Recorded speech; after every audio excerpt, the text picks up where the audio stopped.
اللهم صل على سيدنا محمد طب القلوب ودوائها وعافية الأبدان وشفائها ونور الأبصار وضيائها وعلى آله وصحبه وسلم. الشيخ أبو حمد محمد الغزالي الطوسي رحمه الله تعالى. شيء لله لهم الفاتحة. بسم الله. إياك نعبد صراط الذين مالك يوم الدين إياك نعبد الحمد لله رب العالمين والصلاة والسلام على أشرف الأنبياء والمرسلين وعلى آله وصحبه أجمعين. ربي يسر ولا تعسر، ربي امتمم بالخير، رب اشرح لي صدري ويسر لي أمري واحلل عقدة من لساني يفقهوا قولي. سبحانك لا علم لنا إلا ما علمتنا إنك أنت العليم الحكيم. اللهم افتح علينا بحكمتك فتوح العارفين وانشر علينا برحمتك يا أرحم الراحمين. أما بعد. Assalamualaikum warahmatullahi wabarakatuh. Muslimin dan muslimat yang dirahmati Allah sekalian, bersyukur kita kehadrat Allah Subhanahu wa taala dengan limpah rahmatnya di pagi yang penuh keberkatan ini. Kita diizinkan Allah, kita diberikan hidayat dan taufik daripadanya, dapat kita bersama lagi dalam majlis bacaan kitab Mutiara Minhajul Abidin yang disusun oleh sahibul fadilah Al-Ustaz Raja Ahmad Mukhlis Raja Jamaluddin hafizahullahu ta'ala, yang mana kitab ini adalah daripada terjemahan dan ringkasan kitab Minhajul Abidin bagi Imam Al-Ghazali At-Tusi rahimahullahu ta'ala. Kita sampai di muka surat 107.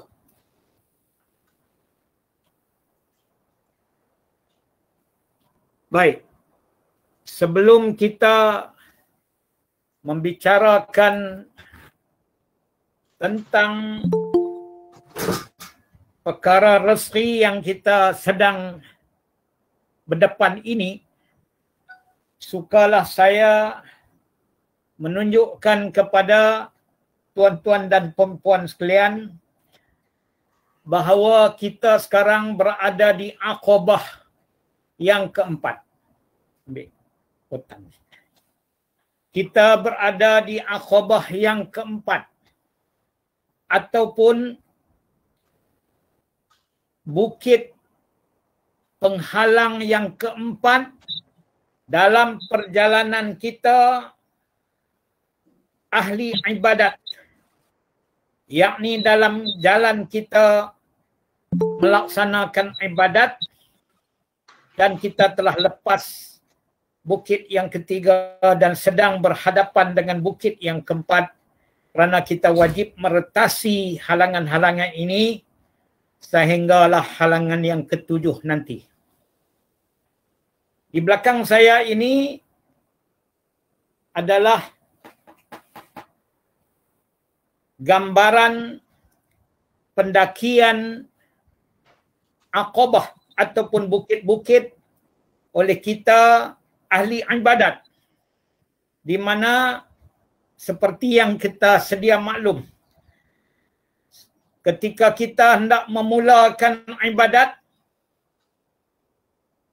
maka kita sudah berdepan dengan Aqabah yang pertama, yakni bukit yang pertama di sini, yang nama bukit itu Aqabah ilmu, bukit ilmu.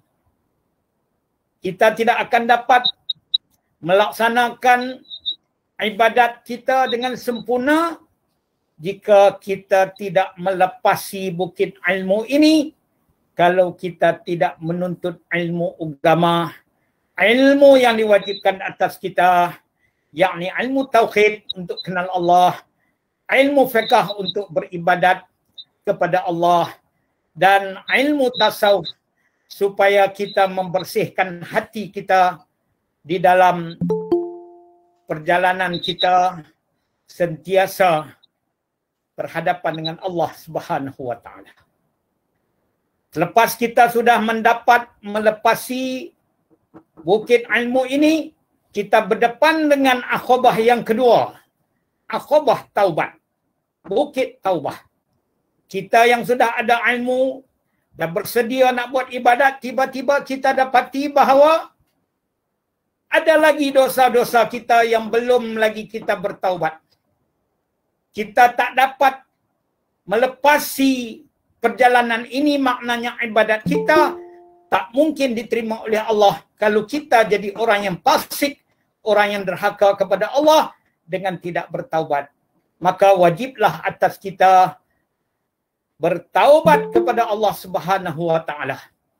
Dan setelah kita bertaubat, kita nak bersedia untuk meneruskan perjalanan dengan menyempurnakan ibadat, tiba-tiba kita berdepan dengan bukit yang ketiga. Bukit yang ketiga ini dia panggil Aqabah penghalang ataupun Aqabatul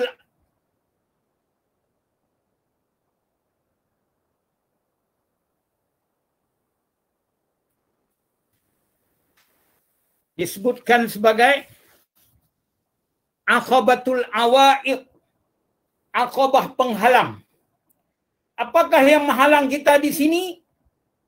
Setelah kita ada ilmu, setelah kita bertaubat, insya-Allah kita dah bersedia nak buat ibadat, tiba-tiba kita dihalang oleh tarikan dunia dan perhiasannya, menyebabkan kita tak boleh tumpu ibadat.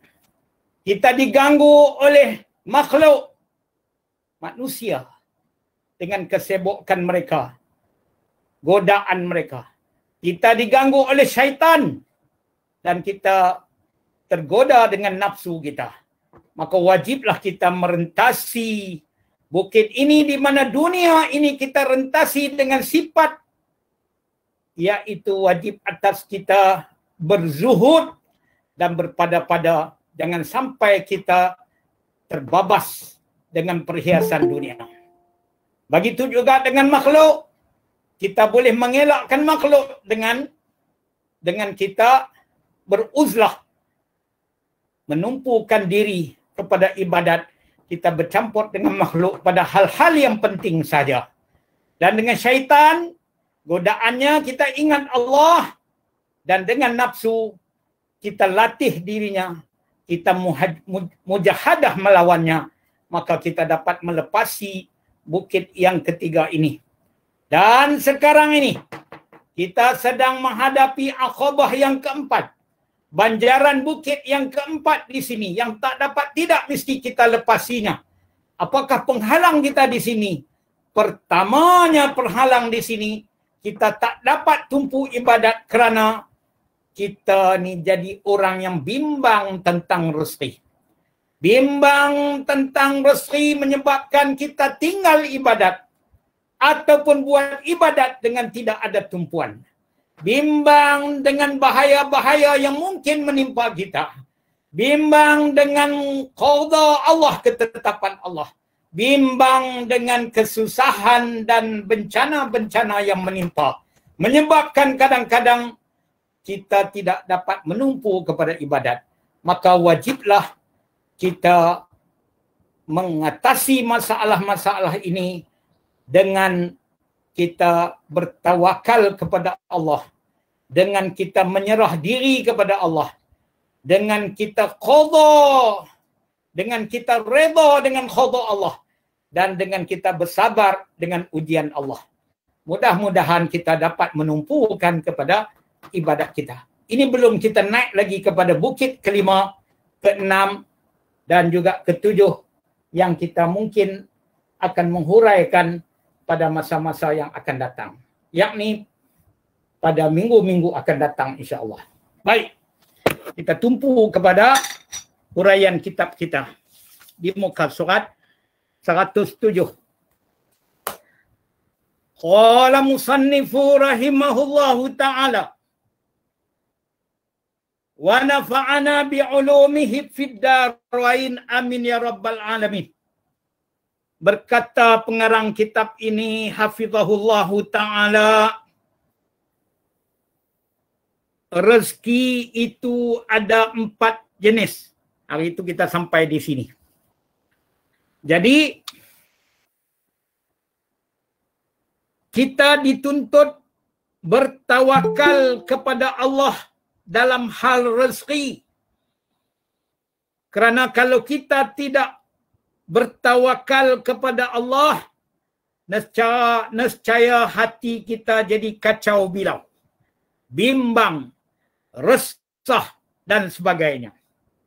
Maka hukum bertawakal pada masalah rezeki, lebih-lebih lagi rezeki yang dijamin oleh Allah, maka hukumnya wajib fardu di atas kita seorang hamba dengan dalil akal dan juga dengan dalil syarak. Ada bukti-bukti yang menunjukkan bahawa Allah menjamin rezeki kita. Rezeki mana? Rezeki yang dijamin. Mana rezeki yang dijamin? Yaitu keperluan hajat untuk mencernakan tubuh badan. Keperluan hajat untuk kita bergerak tubuh badan bagi kita beribadat kepada Allah. Itu kita kena wajib tawakal kepada Allah. Yakin sepenuhnya kerana Allah menjamin rezeki ini. Kerana kita dijadikan Allah, disuruh Allah mengerjakan ibadat. وَمَا خَلَقْتُ الْجِنَّ وَالْإِنْسَ إِلَّا لِيَعْبُدُونَ. Dengan tubuh badan kita disuruh buat ibadat, maka sudah tentulah Allah menjamin rezeki ini. Jangan sampai kita bimbang bahawa soal tubuh badan kita adalah di dalam jagaan Allah. Selagi mana belum sampai ajal kita, ini kita yakin kita mampu untuk berbuat ibadat kerana itu Allah dah jamin. Sebagaimana Allah sebutkan, wa ma min dabbatin fil ardi illa 'alallahi rizquha. Dan tidak ada satu pun daripada hamba yang melata di atas muka bumi ini, melainkan Allah kata aku cukup baginya rezeki. Lebih-lebih lagi dengan kita manusia, lebih-lebih lagi dengan kita ahli ibadat. Jadi jangan risau sehingga kita tak berani atau meninggalkan ibadat atau cuai di dalam ibadat. Tawakallah. Baik. Jadi kata Imam Al-Ghazali, dengan hanya saja ya kita mengetahui jenis-jenis rezeki, pembahagian-pembahagian rezeki, maka akan memberi jelas kepada kita tentang sifat-sifat tawakal kita kepada Allah Subhanahu wa taala dan jauh daripada keluh kesah pada bab rezeki ini. Marilah kita tengok apakah jenis-jenis atau pembahagian rezeki dari Allah Subhanahu wa taala. Rezeki itu ada 4 jenis. Pertama, rezeki mazmum. Rezeki mazmun, yakni rezeki yang dijamin. Ini rezeki yang dijamin. Ya, dijamin oleh Allah dengan dalam Al-Quran, wa ma min dabbatin fil ardi illa 'alallahi rizquha. Surah Hud ayat yang ke-6. Yakni Allah menyebutkan tidak ada satu pun makhluk yang melata di atas muka bumi ini melainkan atas Allah itu mencukupkan rezekinya. Baik. Iaitu rezeki mazmum. Rezeki berkenaan dengan cernaan tubuh badan.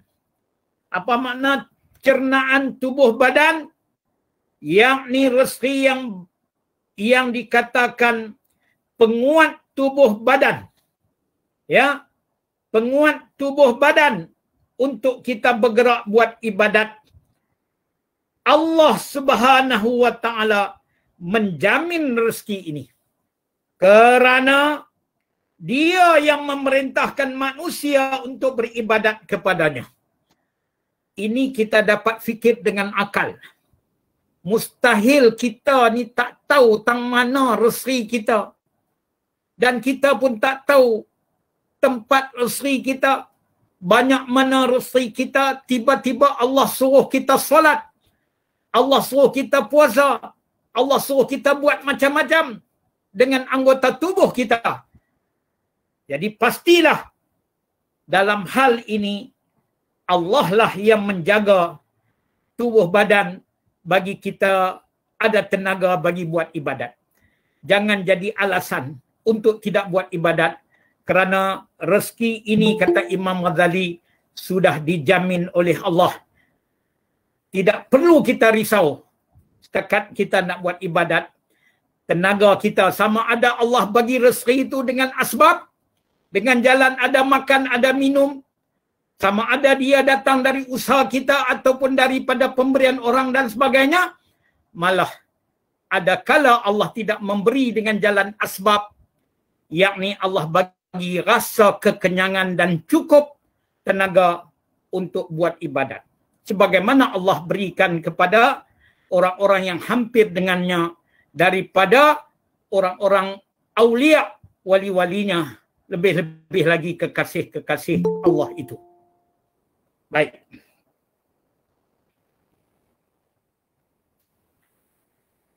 Pastilah dia Allah yang menyuruh kita beribadat kepadanya, yang akan menjamin dan memelihara cernaan tubuh. Bila kata cernaan tubuh ni, kekuatan tubuh. Badan manusia dan penguatnya. Penguat tubuh kita. Ini dijamin oleh Allah. Rezeki jenis ini tidak perlu diusahakan atau dituntut untuk mendapatkannya dengan sebarang sebab, kerana Allah Subhanahu wa taala telah meletakkan rezeki jenis pencernaan tubuh ini dalam diri manusia dan mengurusnya dengan kuasanya, kuasa Allah secara langsung. Ini yakinlah. Sebab itu orang yang kuat tawakalnya, mereka tenang berbuat ibadat. Melainkanlah kalaulah mereka ini berusaha pun, mereka yakin bahawa yang mereka usahakan itu bukan untuk mendapatkan kekuatan cernaan tubuh kerana itu sudah dijamin oleh Allah, tapi apa yang mereka usahakan itu untuk mendapatkan lebihan-lebihan sedikit bagi mensedapkan makan, bagi melebihkan makan dan sebagainya. Tapi ingat, di sini kita wajib bertawakal kepada Allah, yakin sungguh kepada Allah tentang rezeki yang dijamin oleh Allah ini. Ya, bertawakal kepada rezeki yang dijamin ini adalah wajib. Kita tak boleh bimbang. Orang yang bimbang kepada rezeki yang dijamin oleh Allah ini sebenarnya kurang imannya kerana tidak meyakini janjian Allah, jaminan Allah. Baik, pertama, Kedua, rezeki maksum. Rezeki maksum maknanya rezeki yang telah dibahagi-bahagi dah. Allah dah tentu dah, Allah dah tulis dah. Hak ni untuk kita. Daripada sumber mana, banyak mana, bila masa, sudah ditentukan oleh Allah. Sebab itu kita yakin, apa yang ada di sisi kita, nikmat-nikmat, rezeki daripada Allah belaka. Wama, seperti mana Allah Ta'ala sebut, ya, apa yang ada di sisi kamu adalah semuanya itu dari Allah belaka. Rezeki maksum, yakni yang telah ditentukan bahagiannya untuk masing-masing. Ialah rezeki yang Allah Subhanahu wa Ta'ala telah tentukan, yakni Allah Ta'ala telah tentukan kepada setiap makhluk. Kita Allah dah Ta'ala tentu dah. Dia azali lagi. Kerana ketentuan Allah dengan sifat iradat dia. Kita mengaji ilmu tauhid. Takluk sifat iradat, takluk tanjizi qadim. Maknanya bukan baru tentu. Sedia kala dah Allah tentu. Allah nak buat kita, Allah dah tentu siap-siap dah. Ini rezeki yang akan kamu dapat. Ini dia panggil rezeki maksum. Huraian-huraian mengenai rezeki ini untuk kita yakin bahawa Allah menjaga rezeki kita. Allah dah menentu dah untuk kita. Ia tertulis di Lus Mahfuz. Ia mana? Rezeki yang Allah bahagi ni, yang dia dah tulis dah nak bahagi kepada kita ni, telah tertulis di Lus Mahfuz, merangkumi apa yang dia akan makan. Maknanya apa yang kita nak makan, apa yang kita nak minum, apa yang kita nak pakai dan sebagainya, dengan satu ketentuan yang azali. Maknanya tentu dah awal lagi, belum ada kita lagi, Allah dah tentu. Allah cadang kita nak buat kita pada sekian masa, di mana maka Allah dah tentu dah bahagian kita dari segi rezeki yang dibahagikan ini untuk kita. Kan kita sudah membaca hadis-hadis Nabi sallallahu alaihi wasallam, apabila Allah meniupkan roh pada jasad kita ketika kita berada di dalam janin kandungan ibu kita, dalam janin yang berada di dalam rahim ibu kita. Ketika umur 4 bulan, pada masa itu ditiupkan roh. Dan pada ketika itulah dituliskan bagi kita tentang umur kita, ajal kita, rezeki kita, jodoh kita. Kita kena yakin bahawa ini rezeki yang dibahagi ini ialah berhubung dengan hal yang kita nak makan. Jadi tak perlu kita nak was-was. Kadang-kadang dengan usaha kita, kadang-kadang dengan orang bagi, kadang-kadang berbagai-bagai jalan didatang.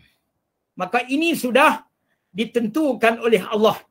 Cuma kita tidak tahu dari jalan mana, tempat mana, jenis mana, banyak mana. Sebab itu adalah dalam pengetahuan Allah. Baik. Ia tidak akan bertambah. Rezeki ini, kata Imam Ghazali, dia tak tambah. Hak dia tulis, hak bahagian makan, minum, pakai dan sebagainya, hak ni dia tulis, hak ni tak akan bertambah dengan usaha dan tidak akan berkurang daripada seorang. Hak ni dah tulis dah. Bab makan minum, tapi hak ni pun kita jadi risau. Kadang-kadang kita takut anak-anak kita nanti tak dapat makan. Ya, saya selalu sebut perkara ini kepada anak-anak kami di pondok, sebab selalu tuhmahan daripada masyarakat luar. Kadang-kadang ibu bapa, kadang-kadang saudaranya yang mengatakan mengaji pondok lepas ni nak makan apa. Saya selalu habaq kat budak-budak bahawa kita nak makan nasi lah. Kalau ditanya orang, hampa mengaji pondok nak makan apa? Jawab nak makan nasi, bukan nak makan skru kot. Gitu. Maknanya hampa yakin bahawa rezeki yang dibahagikan semua sama kata. Semua ada hak. Ibu bapa kita, kita, anak-anak kita nanti. Sebab apa? Sebab kita ini di bawah Tuhan yang satu. Kalau ibu bapa kita dulu dijamin oleh Allah, dibahagi oleh Allah, kita juga hambanya. Anak kita pun hambanya. Kalau burung, ayam, tumbuhan semua dijaminkan oleh Allah. Apatahlah kita manusia yang disuruh oleh Allah beribadat kepadanya. Jangan kita risau. Ya, taatlah Allah. Tinggalkan segala perkara-perkara yang ditegah oleh Allah. Mencuri, mengambil hak orang, dan berbagai-bagai lagi. Kerana bimbang dengan rezeki menyebabkan kita jauh daripada Allah Subhanahu wa ta'ala. Kemarin, saya ternampak satu perkataan ulama daripada Indonesia yang terlintas dalam YouTube yang saya teliti sangatlah terkesan kepada kita. Apa katanya? Kata ulama ini, orang yang tak semayang di atas dunia ini adalah seperti orang yang pergi kedai makan, dia masuk, dia order macam-macam, minumnya order, makannya order, berehat-rehat, lepas tu tak bayar, keluar macam tu saja. Apa perasaan tuan warung, tuan kedai tu melihat telatah orang ini? Mestilah tuan kedai marah. Begitu juga kata ulama ini. Orang yang masuk ke dunia, dilahirkan di atas dunia, kemudian dia tak buat apa yang Allah Ta'ala suruh. Dia tak semayang. Dia makan macam-macam hak Allah. Dia hidup dengan roh yang Allah bagi. Dia duduk dengan kesihatan yang Allah bagi. Dia pandai dengan ilmu yang Allah Ta'ala bagi. Dia gembira dengan apa yang Allah Ta'ala bagi kepada dia. Tiba-tiba dia tak semayang. Dia tak puasa. Dia tak mau mengaji benda-benda yang disuruh oleh Allah mengaji. Maka macam masuk kedai tak bayarlah. Tuan dunia marah atau tidak? Tuan marah pas tuan dunia ini, yakni Allah, mestilah marah. Kerana tuan dunia ini, Allah telah memberikan pengetahuan ini kepada kita melalui rasul-rasul dan melalui kitab-kitabnya. Masya Allah, tabarakallah. Buatlah fikiran sendiri dalam perkara ini. Baik.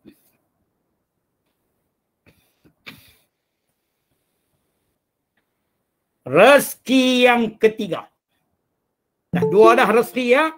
Imam Ghazali cerita pula rezeki yang ketiga, yakni rezeki mamluk. Rezeki mamluk yakni apa yang sedang dimiliki. Iaitu rezeki yang dimiliki oleh setiap seseorang daripada harta-harta dunia mengikut apa yang telah Allah tentukan dan bahagikan untuk dia miliki daripada rezeki Allah Subhanahu wa ta'ala tersebut. Kita duk rasa tak ada kena mengena dengan Allah. Kita dapat daripada pesaka orang tua kita. Jangan tak nampak Allah. Ya. Apa yang ada di sisi kita dari segi faedah dan nikmat daripada Allah.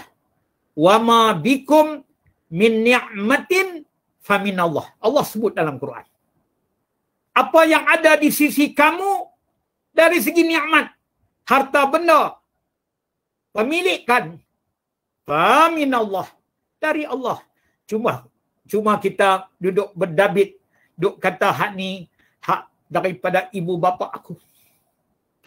Tu pun kadang-kadang berkelahi habis antara waris kerana pemberian ibu bapa. Lupa ke Allah. bukan hakikatnya daripada orang tua kita, tapi anugerah Allah. Jangan kita terlalu sombong, jangan terlalu kita lupa sehingga tak nampak dari Allah walaupun kita milik, kerana ditakuti Allah boleh menarik balik benda-benda itu semua. Allah boleh menghilang benda-benda itu semua dengan secepat kilat sekalipun. Tetapi rahmat Allah, pemurah Allah. Tetapi kita ingat apa yang kita miliki akan kita jawab di hadapan Allah. Kerana sudah tentulah apa yang kita miliki, bagaimana cara kita miliki, bagaimana cara kita memperbelanjainya akan ditanyai di hari akhirat nanti. Baik, itu rezeki mamluk. Sebab itu Allah Ta'ala sebut kepada kita bahawa yang kita miliki ini dari Allah. Maka Allah Ta'ala kata apa? Infiqu mimma razaqnakum. Belanjalah. Bila kata belanjalah, belanjalah di jalan Allah. Nafkahlah di jalan Allah dari apa yang kami rezekikan kepada kamu. Allah sebut dalam Al-Quran. Jadi jangan duduk rasa hak kita. Ya. Jangan duduk rasa hak kita. Jangan duduk rasa pentadbiran kita. Kerana ia hak Allah. Pemberian Allah. Baik. Yang keempat. Yang keempat, kata Imam Ghazali, rezeki al-mau'ud. Iaitu rezeki yang telah dijanjikan, yakni dijanji oleh Allah. Ini bukan dijamin, tapi dijanji. Untuk siapa? Untuk orang baik-baik, untuk orang bertakwa, di mana dikurniakan oleh Allah rezeki yang halal, yang baik-baik kepadanya dengan ada kasih sayang daripada Allah. Masya Allah. Nak bagi kat siapa rezeki yang janji yang baik-baik ini? Yakni diberikan kepada mereka yang bertakwa kepada Allah. Yang buat apa yang Allah suruh dan tinggal apa yang Allah larang. Di samping rezeki yang Allah jamin kepada mereka, dengan tak ada usaha pun Allah dah jamin. Tambah-tambahlah dengan ada pemilikan lagi yang Allah tentu bagi dia. Allah janji pula kepada orang yang bertakwa, orang yang baik-baik ni, nak bagi lagi dengan tak payah susah-susah. Kadang-kadang dia main cara mudah-mudah. Pasal apa? Engkau orang yang dipilih oleh Allah. Mana dalilnya? Al-Quran yang berbunyi, wa man yattaqillaha yaj'al lahu makhraja wa yarzuqhu min haitsu la yahtasib. Surah At-Talaq ayat 2 hingga 3. Ya. Maksudnya, dan barang siapa yang bertakwa kepada Allah, Allah jadikan baginya, ya, Allah bagi jalan baginya jalan keluar, yakni mudah dapat rezeki dan memberi rezeki dari jalan yang dia tidak menyangka sama sekali. Tak sangka-sangka sampai. Tak sangka sampai. Ini lihatlah kepada orang baik-baik, orang yang bertakwa. Guru-guru kita, guru-guru mulia kita. Apa pekerjaan mereka? Pekerjaan mereka bukan mengusahakan daripada perniagaan, pertanian, cari benda. Tidak. Tidak ada masa bagi mereka. Mereka berjuang semata-mata untuk memberikan ilmu kepada kita, mentarbiahkan dengan adab kepada kita. Mereka membuka pondok, mereka membuka madrasah, mendidik anak-anak kita dengan penuh kasih sayang, dengan penuh ilmu mereka tarbiah. Mereka umpama orang kata menyerahkan diri kepada Allah semata-mata. Tetapi lihatlah bagaimana Allah memudahkan rezeki kepada mereka sehingga tidak sangka-sangka datang kerana Allah melembutkan orang-orang lain. Allah memberikan kepada mereka cukup kerana mereka tawakal yang kuat kepada Allah Subhanahu Wa Taala. Ini rezeki yang dijanji khusus bagi orang yang bertakwa kepada Allah.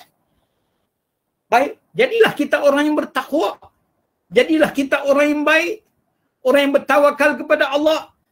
Insya-Allah kita akan ditunaikan janji yang diberikan oleh Allah Subhanahu Wa Taala ini. Baik. Maka apa yang dituntut kepada kita, jangan bimbang dengan rezeki, hendaklah kita bertawakal kepada Allah. Walaupun kita hendak bertambah pemilikan kita, harta kita, tetapi kita tidak tahu sebenarnya Allah telah menulis sebanyak mana untuk kita. Tapi, maka walaupun kita usaha, hendaklah kita tawakal kepada Allah. Jangan kita tawakal ataupun jangan kita bergantung kepada manusia. Jangan kita bergantung kepada dunia, kerana bergantung pada manusia menyebabkan kita tidak tenteram. Bergantung kepada dunia yang fana, yang hilang juga kita akan tidak tenteram. Kita akan putus asa. Bergantunglah kepada Allah. InsyaAllah tidak akan berputus asa. Baik, kita sambung lagi. Tawakal itu tempatnya di mana? Tawakal itu tempatnya di hati. Apa makna tawakal itu? Yakni penyerahan hati kepada Allah dalam hal-hal rezeki kita. Kemudian, tidaklah bergantung kita kepada selain daripada Allah. Jadi, kita perlu mengambil perhatian, kata Imam Ghazali, kepada 4 nota yang di bawah ini untuk mencapai tawakal. Jadi macam mana cara kita nak bertawakal ni? Supaya kita jadi orang bertawakal macam orang-orang yang baik-baik. Supaya kita ni hati kosong untuk buat ibadat dengan penuh yakin. Maka 4 nota ini kita beri perhatian. Pertama, jalan untuk kita mencapai tawakal. Kita mengetahui Allah Subhanahu Wa Taala telah menjamin rezeki dalam kitabnya. Maknanya rezeki kita sudah dijamin dan ditulis oleh Allah di dalam Lauh Mahfuz. Sejak azali lagi. Itu ada dah hak kita. Tak ada siapa yang boleh ambil lagi dah. Tak akan kurang daripada apa yang telah Allah tetapkan. Allah dah tetap dah jalan mana. Tapi kitalah yang tidak mengetahuinya. Yang kedua, kita yakin yang pertama, kita tawakal ke Allah. Yang kedua, mengetahui bahawa rezeki sudah dibahagi-bahagi kepada sesama makhluk. Kita tahu juga dengan ilmu kita. Sebab itu kita kena mengaji. Sebab itu kita kena mendekati ulama-ulama. Sebab itu kita kena, orang kata, sentiasa mendapat dan mendengar kata-kata hikmah daripada ulama-ulama yang mutawakkilun, yang bertawakal sungguh-sungguh kepada Allah. Ya, dengan kita mengetahui bahawa rezeki sudah dibahagi-bahagi kepada sesama makhluk. Kita tidak mungkin ambil rezeki orang lain. Tapi kita selalu duduk kacau hak orang ramai. Kadang-kadang kita kacau nak ambil hak orang tanpa diberikannya. Kerana kita duk risau tak cukup, kita tamak. Kita jadi tamak. Padahal rezeki kita sudah dibahagi oleh Allah. Begitu juga orang lain kepada kita, dia pun nak kacau hak kita dan sebagainya. Ini tak habis-habis. Ya, perjalanan ini sehingga membuat dosa di hadapan Allah Subhanahu Wa Taala. Yang ketiga, jalan untuk kita bertawakal kepada Allah. Mengetahui bahawa rezeki adalah urusan Allah Subhanahu wa taala secara mutlak. Tak ada campur tangan dengan orang. Tak ada campur tangan dengan orang. Tidak ada kudrat yang lain selain kudrat Allah yang mengeluarkan rezeki kepada kita, yang menjadikan rezeki kepada kita, yakni secara mutlak daripada Allah. Serahlah kepada Allah, haraplah kepada Allah, mintalah kepada Allah, berusaha ingat Allah. Dialah yang maha pemberi, dialah yang maha menjaga, dia juga yang menghilangkannya. Yang keempat, perkara yang boleh mendorongkan kita untuk mencapai tawakal. Rezeki yang dijamin oleh Allah Subhanahu wa taala adalah yang sesuai untuk keperluan dan kelangsungan hidup kita. Dia memberi rezeki tanpa perlu kepada sebab secara hakikatnya. Kita kena tahu rezeki yang dijamin oleh Allah rezeki mana? Rezeki yang merupakan penguat tubuh badan kita. Rezeki yang mencernakan tumbuh daging kesihatan tubuh kita untuk kita buat ibadat. Itu dijamin oleh Allah. Karena Allah suruh kita beribadat kepadanya. Dan kelangsungan hidup kita. Maknanya hidup untuk buat ibadat sampai kita mati. Itu dalam jaminan Allah. Dia memberi rezeki tanpa perlu kepada sebab. Dia boleh bagi kepada rezeki kepada kita tanpa sebab. Tak payah duk berusaha sebab dalam ayat yang Allah jamin rezeki ni, wa ma min dabbatin fil ardi illa 'alallahi rizquha. Tidak ada syarat aku jamin tapi hampa kena usaha. Ya, banyak orang kata, tak usah duk muhung lah. Kalau tak ada usaha tak dapat. Dia nampak usaha memberi berkah juga. Sedangkan yang memberi berkah itu apa? Allah. Ini dalam hal mana? Rezeki yang dijamin. Nah, ini bukan nak marah. Tetapi bagi kesungguhan semangat. Ya, kita duduk di pondok dulu. Kita kan biasa ahli dunia, ahli usaha. Kita duduk kerja di Kuala Lumpur. Ya, kita ada gaji bulanan. Tiba-tiba dapat hidayat dari Allah pada ketika umur menjelang 40, kita berasa ilmu tak ada. Duk buat ibadat pun nampak tak berapa kemah. Nampak macam tak berapa sempurna. Memanglah betul sebab kita tidak mendaki bukit-bukit, yakni kita tidak ada melintasi aqabah ilmu. Kita tak pernah melampasi aqabah taubat. Kita dihalang pula dengan aqabah penghalang. Maka dengan izin Allah, Allah tarik kita pergi memulakan mengaji. Pada masa itu syaitan kacau kita. Syaitan kiri kanan dia kacau kita. Dalam nak pi pun dia kacau. Dah sampai sana pun dia kacau. Dengan bisikan. Nafsu berasa tak seronok. Sebab nafsu duk selama ni megah. Nafsu duk berasa hebat. Kerana ada pujian orang. Kerana ada jawatan dan pangkat. Kerana ada kelebihan-kelebihan. Nafsu tak boleh duduk cara duduk macam kita semua duduk ini menghadap guru. Ya, duduk atas lantai dan sebagainya. Dengan pakaian-pakaian, ya, cara jubah, cara kepiah. Ya, nafsu tak biasa begitu. Syaitan lagilah kacau. Apa jadi dengan engkau sekarang ni? Engkau tinggal lubuk rezeki. Engkau tinggal semua kekayaan. Kalau tidak pergantungan dengan Allah. Kalau Allah tidak sayang kita. Kalau tidak Allah beri ilmu kepada kita. Kalau Allah tidak beri taufik kepada kita.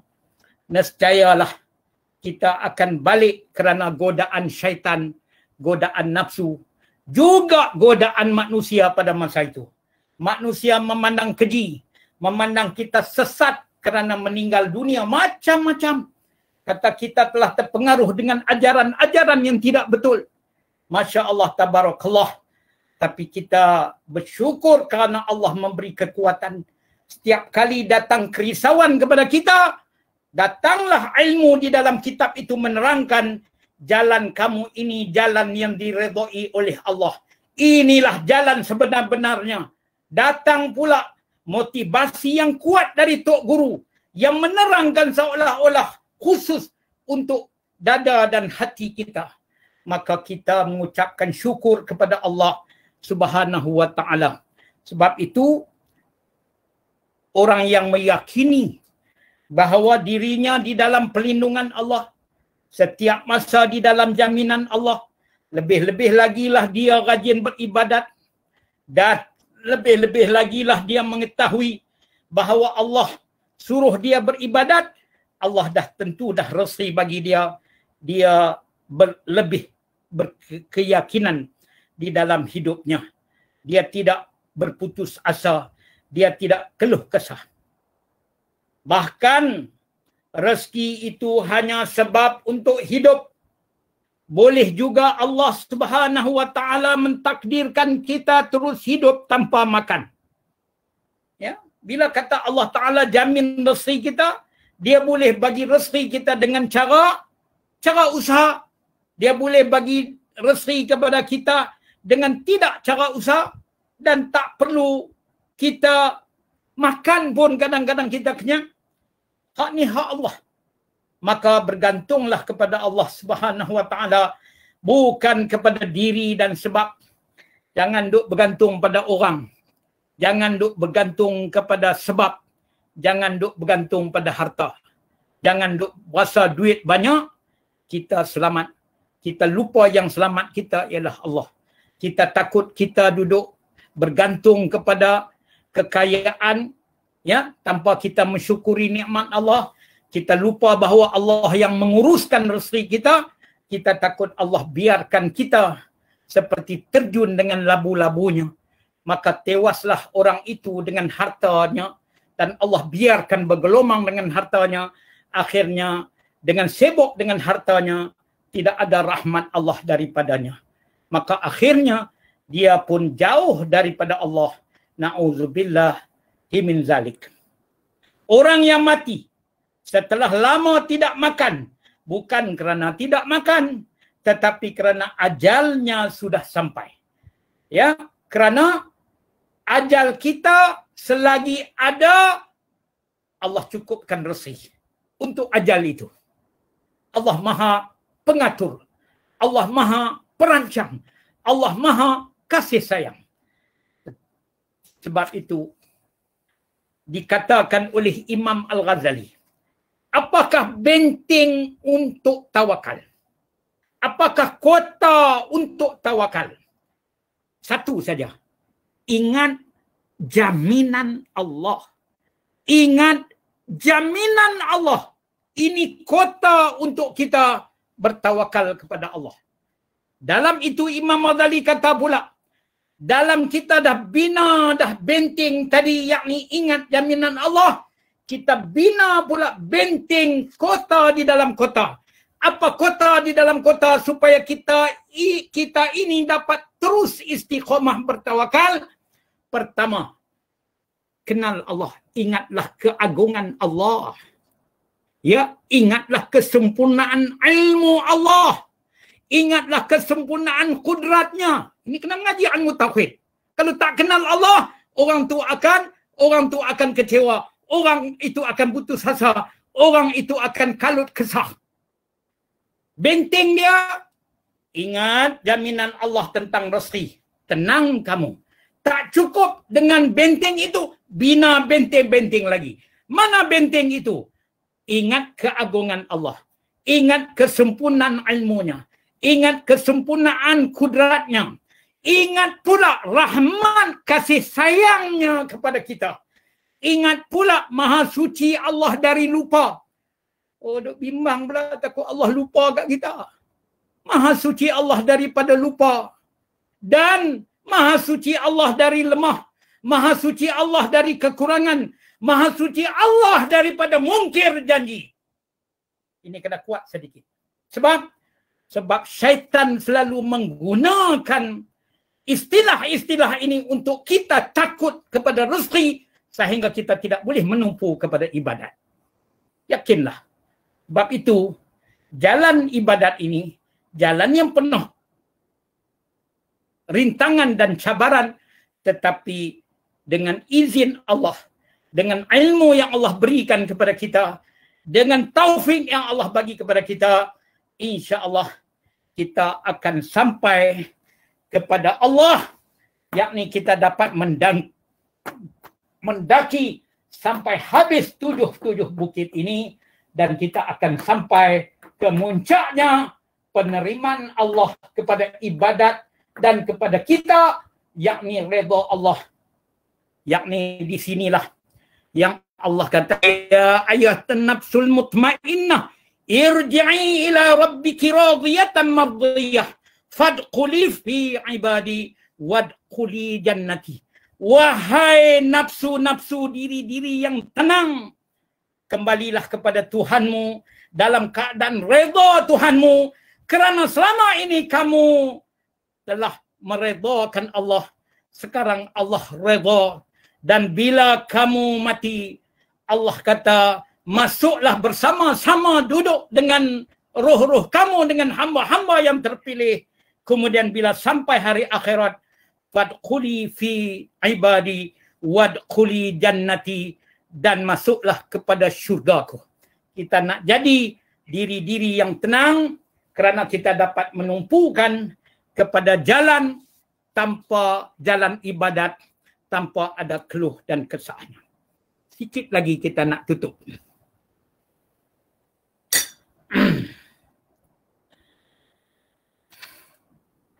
Ada saja orang yang tidak makan berapa hari tetapi masih terus hidup.